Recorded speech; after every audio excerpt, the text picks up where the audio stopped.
Bonjour à tous et bienvenue dans cette vidéo. Aujourd'hui, nous allons réagir au crash qui a eu lieu cette semaine en Ukraine avec un Super Puma, un EC-225 qui transportait le ministre de l'Intérieur ukrainien et son staff.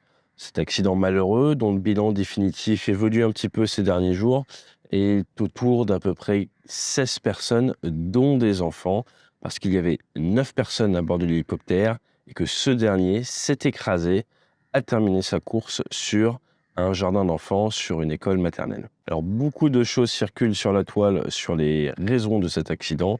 Ce que je vous propose avec cette vidéo, c'est de recadrer un petit peu le débat, de prendre un petit peu de recul, mais surtout de nous intéresser aux problématiques de transport de VIP dans des conditions météo marginales, parce que vous allez voir que ce soit en avion ou en hélicoptère, eh bien, ce sont des types de vols qui ont déjà tué par le passé, qui ont tué cette semaine et qui malheureusement continueront à tuer à cause de leur spécificité. 4 grandes thématiques du coup aujourd'hui. Dans un premier temps, nous allons nous intéresser au Super Puma.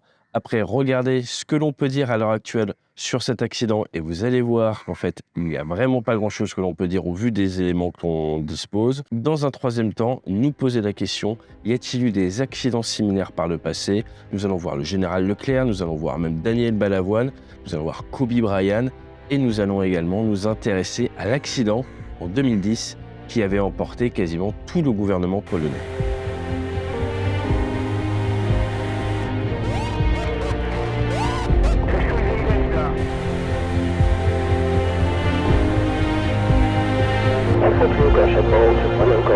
Roger ball.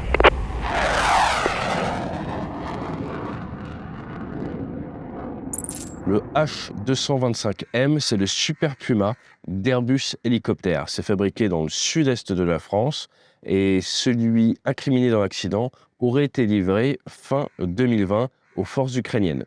Ce qu'il faut savoir, c'est qu'en 2018, ils ont commandé énormément d'hélicoptères à la France. Ils ont commandé 21 Super Puma d'occasion, ils ont commandé 10 H145 et 24 H125. Le Super Puma, ça a commencé à être livré à partir de décembre 2018. Ça pèse 5 tonnes à vide et ça pèse 11 tonnes à la masse maximum. C'est très utilisé pour le transport de personnel vers les plateformes pétrolières. Il y en a beaucoup dans la mer du Nord. Il y en a plusieurs centaines maintenant qui ont été fabriqués de ce type d'hélicoptère qui peut emporter une petite vingtaine de personnes. Et c'est également utilisé dans tout ce qui est recherche et sauvetage au Japon, en Espagne, mais également en Argentine. Pour l'Ukraine, l'objectif était de les utiliser à la fois pour le secours, donc pour tout ce qui est rescue, mais également pour la garde nationale. Et c'est un hélicoptère qui est également utilisé en France. On a 19 H225M Caracal, qui est un hélicoptère qui a vu le combat, qui est très efficace. Vous avez 2 moteurs, 2 fois 2100 chevaux, 2450 chevaux vraiment en cas d'urgence disponible. Vous allez pouvoir franchir environ 1000 km à une vitesse moyenne de l'ordre de 260 km/h. C'est un hélicoptère qui date des années 2000. C'est mis en œuvre par 2 membres d'équipage et il y a déjà eu quelques accidents par le passé. En février 2009, alors qu'un de ces hélicoptères, un Super Puma, faisait une approche sur une plateforme pétrolière dans la mer du Nord, eh bien, il avait des illusions d'optique et il s'était posé dans l'eau. Ils avaient fait un amérissage plutôt que se poser sur la plateforme. Les 18 personnes à bord avaient survécu. En 2012, il y a eu un peu plus d'événements. Là, il y a eu un souci de lubrification qui a amené l'équipage à se poser en mer. Tout le monde a survécu également. Et la même année, un autre souci, toujours autour de la lubrification, un souci d'huile. Et là, les 19 personnes, encore une fois, ont pu être sauvées. Donc, vous voyez que c'est un hélicoptère qui a une bonne survivabilité. Quand il a un souci technique, ça peut peut-être forcer un atterrissage ou un amérissage, mais derrière, les personnes vont bien. Malheureusement, en 2016, accident mortel, 13 personnes, toutes les personnes qui étaient à bord sont décédées en mer du Nord, ce qui a amené un arrêt de la flotte pour l'Angleterre et pour la Norvège, parce que dans cet accident particulier, des témoins auraient vu et que le rotor s'était détaché de l'hélicoptère avant l'impact, un souci au niveau du mât, au niveau du rotor. Donc c'est pour ça qu'il y a eu cet arrêt de la flotte. Alors, en 2016, arrêt de la flotte. En 2012 également, suite au souci de vérification, petit arrêt de la flotte. Vous voyez, ça n'arrive pas qu'au F-35. C'est quelque chose qui arrive régulièrement dans l'aviation. Un accident, un doute, temps de pause, prise de recul, trouver ce qui s'est passé, implémenter la solution, faire des modifications sur les autres aéronefs. Donc c'est un hélicoptère qui est quand même très fiable, qui a vu qu'un seul accident mortel avant celui de cette semaine et qui a un petit talon d'Achille au niveau de la lubrification, au niveau de la gearbox, au niveau un petit peu de l'axe principal. Alors, qu'est-ce que l'on sait sur l'accident de cette semaine? Eh bien, c'est dans les faubourgs, dans la ville de Brovary. Alors, cette ville, si vous regardez la carte, elle est séparée par Kiev juste d'une forêt. Ce qui veut donc dire que si vous arrivez de Kiev, vous pourriez passer au nord ou passer au sud. L'accident aurait lieu à 8h20, malheureusement au moment où certaines mères amenaient leurs enfants dans ce lieu, et avec, d'après les observations, du brouillard. Je vous rappelle la définition du brouillard: visibilité inférieure à 1 km pour vos feux anti-brouillard. Si c'est entre 1 km et 5 km de visibilité, ce n'est pas du brouillard, c'est de la brume. Certaines vidéos circulent où on peut voir l'hélicoptère à une altitude, à une hauteur, pour être précis, altitude par rapport à la mer, hauteur par rapport au sol, de quelques centaines de pieds, qu'il n'est pas à faire du rasmot comme on peut le voir sur la ligne de front. Il y a une altitude de transit qui semble être légèrement supérieure à la hauteur des bâtiments les plus proches dans la zone. Pourquoi? Et je n'ai pas la position exacte de la chute à Brovary. Pourquoi est-ce qu'il a survolé la ville? Il faudra voir son plan de vol, c'est quelque chose que les enquêteurs vont devoir regarder. Est-ce qu'il a récupéré quelqu'un? Est-ce qu'il avait besoin de survoler cette ville? Ou est-ce qu'ils auraient pu contourner cette ville par le nord ou par le sud? Apparemment, ils se rendaient vers la ligne de front, vers Kharkiv. L'enquête devra le dire. Toujours est-il, le point d'impact a l'air d'être proche d'un grand immeuble d'habitation sans avoir percuté cet immeuble d'habitation. Donc, seule chose que je peux vous dire à l'heure actuelle, c'est les conditions météo n'étaient pas parfaite, n'était pas optimale, était limite. Avec ce genre de conditions météo, vous pouvez avoir des bouchons qui ont lieu, donc des dégradations locales de visibilité, ce qui peut amener l'hélicoptère, l'équipage à vouloir réduire sa vitesse, à vouloir descendre plus ou à vouloir faire des modifications de trajectoire. L'hélicoptère en question, le Super Puma, a de bons systèmes de navigation. Néanmoins, il est possible que dans la zone, il y ait des brouillages GPS, ce qui peut gêner la navigation en hélicoptère. Le président Zelensky a annoncé que le SBU, le service de sécurité, allait réfléchir, allait regarder, allait enquêter, savoir si ça pouvait être une erreur du pilote, un souci technique ou un sabotage. Toutes ces hypothèses sont possibles, restent ouvertes. Sur la toile, vous voyez circuler toute une rhétorique pro-russe une rhétorique qui dit que ça pourrait être lié à un tir sol-air. Rien ne me permet de l'affirmer, rien ne me permet de dire que ce n'est pas le cas.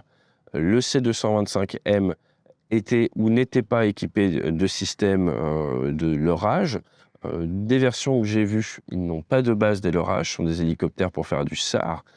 Peut-être qu'ils ont rajouté derrière pour le transport de VIP et pour aller vers la ligne de front, c'est tout à fait possible. Dans tous les cas, j'insiste, à l'heure actuelle, il est urgent d'attendre le compte-rendu, de voir si plus d'informations filtrent, parce que là, on peut dire tout et n'importe quoi. C'est que pure spéculation, au vu des images dont on dispose. Et je vous le dis clairement, on ne peut pas vraiment dire quoi que ce soit de cet accident. Le seul point un peu bizarre, c'est pourquoi est-ce qu'ils étaient au-dessus de cette ville à ce moment-là, alors que s'ils partaient de Kiev et qu'ils rejoignaient Kharkiv, pourquoi pas passer par le nord, pourquoi pas passer par le sud? Ça, c'est l'interrogation que j'ai à l'heure actuelle. Alors, vous allez me dire, c'est bien sympa, mais on n'apprend rien. Moi, ce que je pense important, au vu de l'actualité, comme ça, à chaque fois, c'est de prendre du recul et d'essayer de voir ce que nous dit l'histoire, ce que nous apprennent les accidents qui ont déjà eu lieu et les accidents qui ont été débriefés. Parce que vous allez vous rendre compte que, eh bien, malheureusement, l'aviation, c'est assez cyclique, hein. Les erreurs proviennent souvent toujours de la même chose. Et le transport de VIP a son lot de pression. Donc, 4 accidents qui méritent d'être connus. Celui du général Leclerc. Le général Leclerc de Haute-Cloque est décédé le 28 novembre 1947 à bord de son B-25 Mitchell, un bombardier américain qui avait été modifié, sans aucune autorisation ni étude d'ailleurs, en son avion de transport personnel.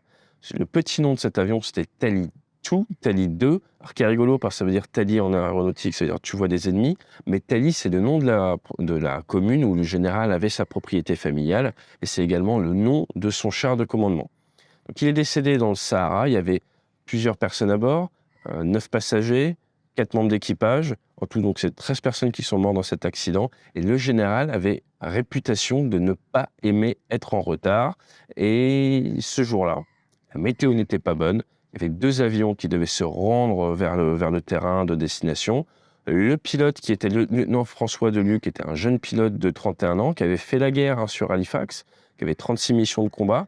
C'était pas le pilote régulier du général, normalement c'était le lieutenant Le Gox, et il avait 6 vols avec le général, il avait quand même 2000 heures de vol, et il hésite. Il en discute avec un de ses camarades qui va piloter un Juker 52, et il se dit, bon, bah, j'ai assez de pétrole pour aller à la destination et revenir s'il faut, les conditions météo ont l'air en dégradation, avec du vent de sable, tout ça, bon, on y va quand même, et clairement, des témoignages, il y avait cette pression du général. Le général aimait bien se déplacer, n'avait peut-être pas forcément bien compris les dangers que peuvent représenter l'aviation. Toujours est-il, ils partent avec le B-25, haute altitude, enfin moyenne altitude 8000 pieds. Et là, il faut rejoindre le terrain. Le pilote décide de descendre vers la basse altitude. Il arrive à voir la ligne de chemin de fer qui est dans la région. Il veut descendre, suivre cette ligne de chemin de fer. La météo se dégrade, il réduit la vitesse. Le B-25 est connu à basse vitesse pour avoir une tendance d'auto-cabrer. La version qu'il pilote est une version qui a été modifiée sans certification, avec un lit, avec plein de choses comme ça.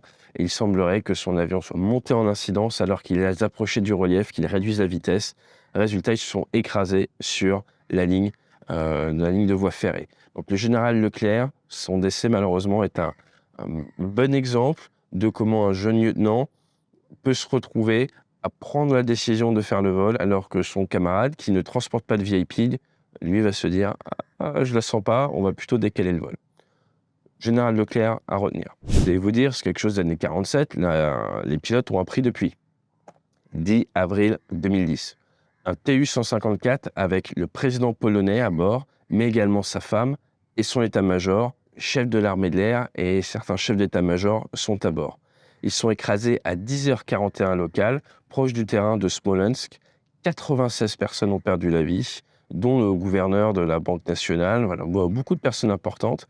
Et ce qui est vraiment tragique dans cet accident, c'est qu'il se rendait à Katyn, où il devait commémorer les 70 ans du massacre qui a eu lieu en printemps 1940, dans une forêt où vous avez à peu près 4500 personnes qui ont été massacrées par la police de l'Union soviétique. C'était des officiers, c'était des étudiants, c'était des ingénieurs, c'était de l'élite polonaise qui était hostile au communisme, qui a été regroupée dans cette forêt et qui a été massacrée et enterrée.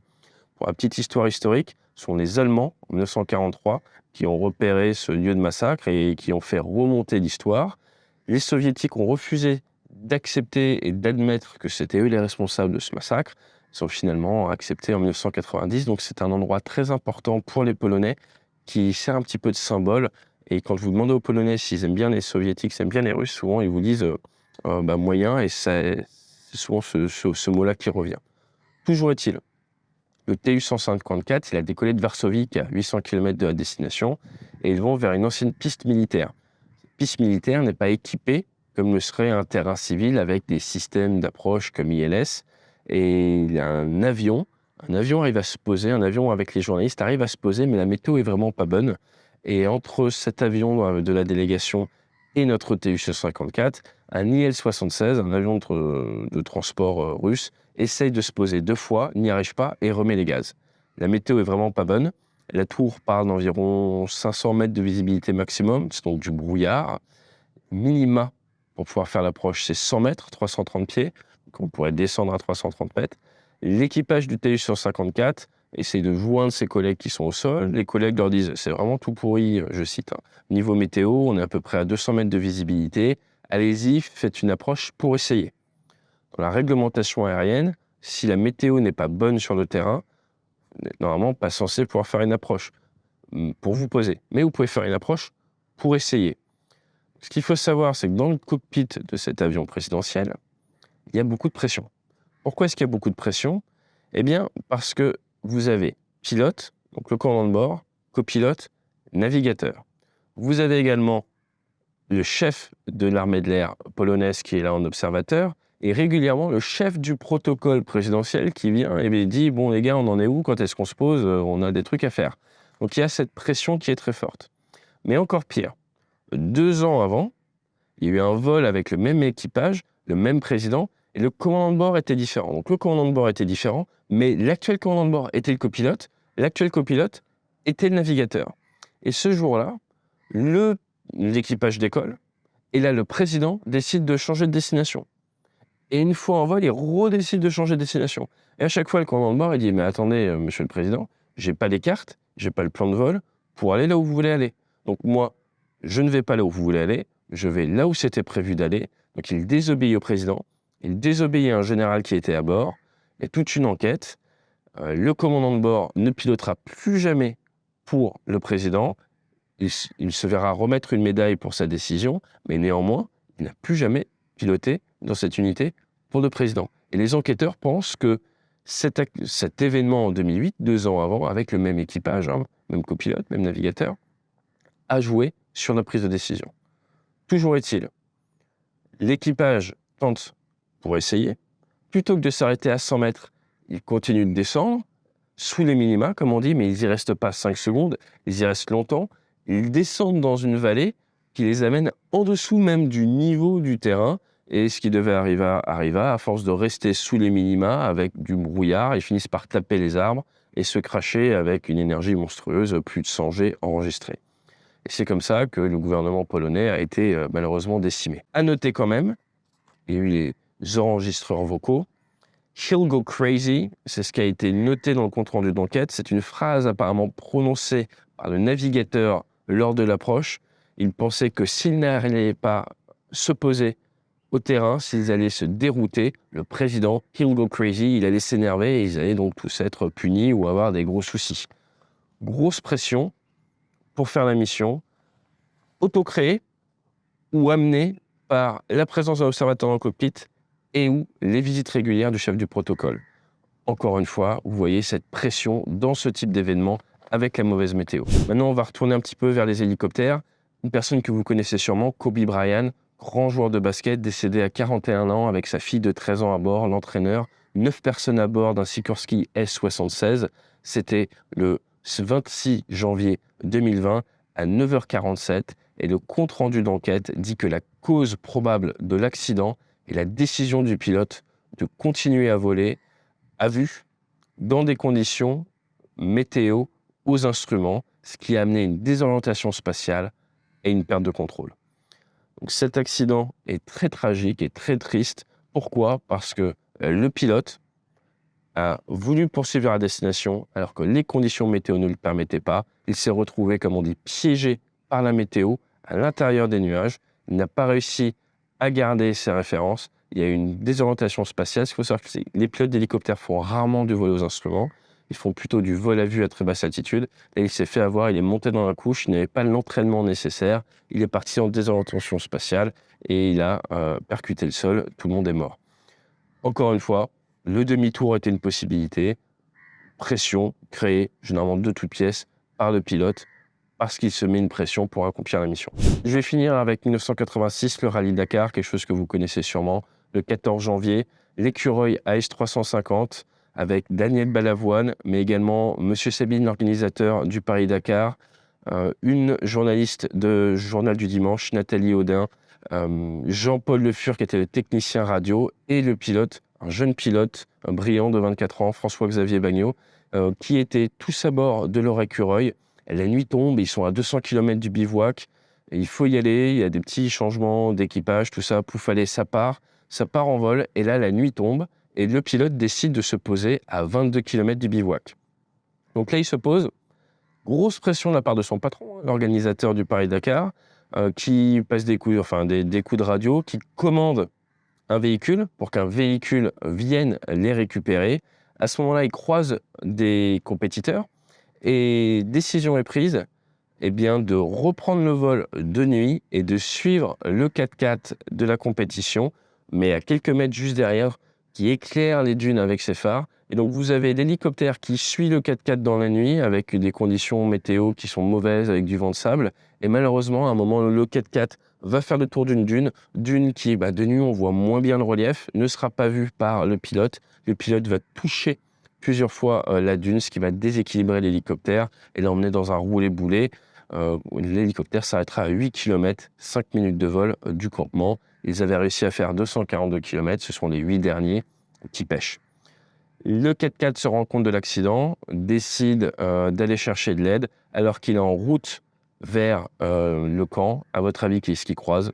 Eh bien, un autre 4x4 qui venait récupérer tout le monde. Donc, À l'heure actuelle, personne ne sait vraiment pourquoi la décision a été prise de redécoller, alors que le pilote avait fait le plus dur. Prendre la décision d'interrompre le vol, c'est vraiment ça le plus dur. Certains disent qu'il y a une hypothèse de morsure de serpent, de piqûre de scorpion, pour forcer justement le pilote à accepter de repartir.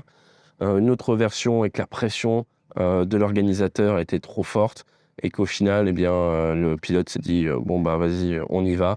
Mais dans tous les cas, dans tous ces accidents que nous voulions voir, vous avez vu qu'il y a cette pression récurrente, auto-induite ou descendante, vers l'équipage, ce qui va amener à faire évoluer le vol dans des conditions météo marginales. Alors pourquoi je vous parle de tout ça aujourd'hui? Vous l'aurez bien compris.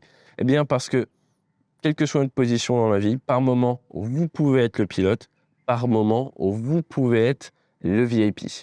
Je m'explique. Vous partez faire une excursion en montagne, vous partez avec des amis en voiture, vous prenez un avion, vous avez la chance de partir avec un jet privé. Eh bien, il faut avoir conscience que le facteur humain est souvent responsable des accidents dans 70% des cas. Il est responsable du fait qu'on évite les accidents dans 100% des cas, hein, je vous rassure. Mais tout dépend de la manière dont on appréhende ce facteur humain et de la conscience que l'on a de nos propres biais. Et c'est pour ça que j'insiste vraiment dessus. Quand vous êtes le pilote et que vous avez votre donneur d'ordre qui est à côté, qui vous met cette pression, si vous frontalisez avec lui, ça ne va pas marcher. Ce qui est important, c'est de verbaliser vos doutes, de verbaliser la problématique. Et vous commencez toujours en repartant du macro. Par exemple, dans le cas du général Leclerc, mon général, moi, mon objectif, c'est que vous soyez en vie à la fin de la journée. Très macro. Et si possible, qu'on soit tous en vie à la fin de la journée. Mon deuxième objectif, c'est de vous amener à destination. À l'heure actuelle, au vu des dégradations météo, je ne peux pas vous certifier que nous avons 100% de chance d'arriver en vie. Je pense que là, si on part, on a 50 à 70% de chance. Si l'on attend 2 ou 3 heures, je pense pouvoir augmenter nos chances à 90%. Si on attend 6 heures au vu des prévisions météo, je pense pouvoir vous garantir à 99% que ce soir, nous serons en destination en toute sécurité. Vous l'amenez du macro au micro, vous essayez de présenter les choses de manière à ce que l'autre personne soit sensibilisée à vos problématiques, soit sensibilisée à tout ça et vous lui donnez des options. Vous l'amenez à réfléchir à différentes options. Ça, c'est un bon moyen souvent pour amener tout le monde dans la bonne direction. Vous les ralliez à votre état final recherché, à votre objectif macro. Quand c'est vous qui êtes le VIP, attention, parce que votre pilote, votre accompagnateur, peut se créer des biais tout seul. Donc c'est également, vous vous rappelez le brief, debrief, débrief. Le debrief, c'est très important. Assurez-vous que votre équipe a été briefée. Et donc vous êtes le général, vous allez voir votre pilote, vous dire et alors qu'est-ce que vous en pensez aujourd'hui? Et le pilote, il vous dit ces trucs, machin, vous dites non, moi mon objectif, c'est d'être vivant à la fin de la journée. Je vous rappelle que l'objectif, c'est d'être vivant à la fin de journée. Je suis peut-être général, c'est vous le pilote, vous avez 2000 heures de vol, 36 missions de guerre, on n'a pas beaucoup travaillé ensemble, j'ai confiance en votre jugement, discutez-en avec votre collègue également, peut-être qui fait Junker 52, d'ailleurs, peut peut-être venir dans la conversation, mais moi, mon objectif, c'est qu'on soit en vie à la fin de la journée, et si possible, qu'on arrive à destination. Qu'est-ce que vous pouvez me garantir? Qu'est-ce que vous, d'un point de vue statistique, qu'est-ce que vous ressentez? Et là où je veux en venir, c'est qu'il est important de montrer à votre équipage quelles sont vos priorités. Et typiquement, dans le cas de 2010 de l'accident polonais, peut-être que le président, il a envoyé son objectif numéro 1, c'était pas de s'énerver s'il se déroutait, mais c'était bien d'être en vie. Donc ça, les choses les plus bêtes se doivent d'être verbalisées parce que sinon, l'alignement au sein de l'équipe peut dévier. Et c'est pour ça, pour une mission de guerre, mission d'aviation de ligne ou autre, que normalement, de nos jours, les équipages, on raligne tout le monde en permanence à l'état final recherché, à l'objectif macro. Vous êtes pilote de ligne, sécurité, sécurité, sécurité. Et on va le dire au début du vol, on va le dire à nos collègues, et on va raligner tout le monde vers la sécurité. C'est absolument primordial. C'est quelque chose qui doit être fait de manière journalière, entre chaque vol, en permanence. Sinon, très rapidement, on l'a vu avec le facteur humain, chacun peut un peu partir de son côté, se mettre des pressions, ça va très très vite. Je suis sûr que vous avez des exemples, n'hésitez pas à les mettre en dessous. Mais c'est vrai, dans le cockpit, c'est vrai. Dans une voiture, c'est vrai. Lors d'une sortie en mer ou d'une randonnée, c'est vrai, bien au-delà du cockpit. Et c'est pour ça que j'ai passé autant de temps sur cette vidéo, parce que je pense que malheureusement, cet accident, s'il est étudié en prenant le recul nécessaire, et c'est ce qu'on essaye de faire avec cette vidéo, eh ben, il a le potentiel de sauver des vies. Et ces 15-16 personnes, ces morts tragiques, eh bien, elles ont le potentiel de sauver d'autres vies. Voilà. Je vous souhaite un excellent week-end et je vous dis fly safe.